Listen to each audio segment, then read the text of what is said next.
So last week we had kind of gotten up to the Lord's Prayer, which if you're ever talking about something that is really, that is familiar and therefore misunderstood, or at least kind of has lost some of its potency, surely the Lord's Prayer is one such thing. And there's a great irony, which has often been pointed out, that Jesus introduces this prayer by saying, don't blabber, don't say many words, don't ritualistically recite things that have no, meaning in your heart or your mind, right? And proceeds to say, pray like this. And we, in our fallenness, proceed to say, oh, good, so we'll just recite these words, right? Instead of those other words. These are the good words. And I think even in that, one of the things about Scripture that's so wonderful is even, in error, we approach closer to the truth than we do in believing in something that's outside of Scripture. But I will say that, so even in praying the Lord's Prayer simply as a recitation, there's something that kind of works its way into your heart and mind by that very repetition. So I'm not actually knocking this entirely,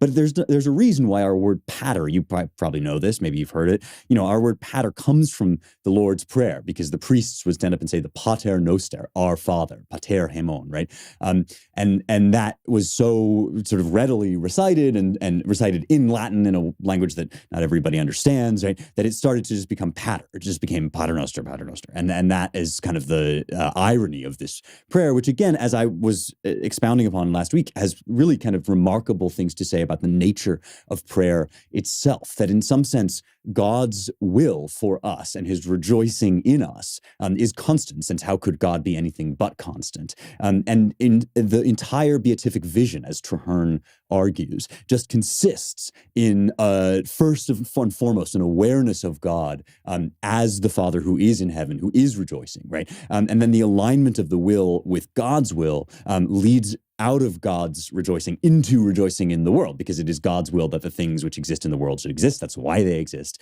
And once you kind of see God delighting in you and in all that is around you, you can begin delighting in the things that God makes as God does, which is without desire for possession, but with only desire for their good. And that's what it means for trying to really see something, to really have something. All of this very beautiful and contained, I think, in the Lord's Prayer, or at least, it helps us to understand why the Lord's Prayer is the way it is.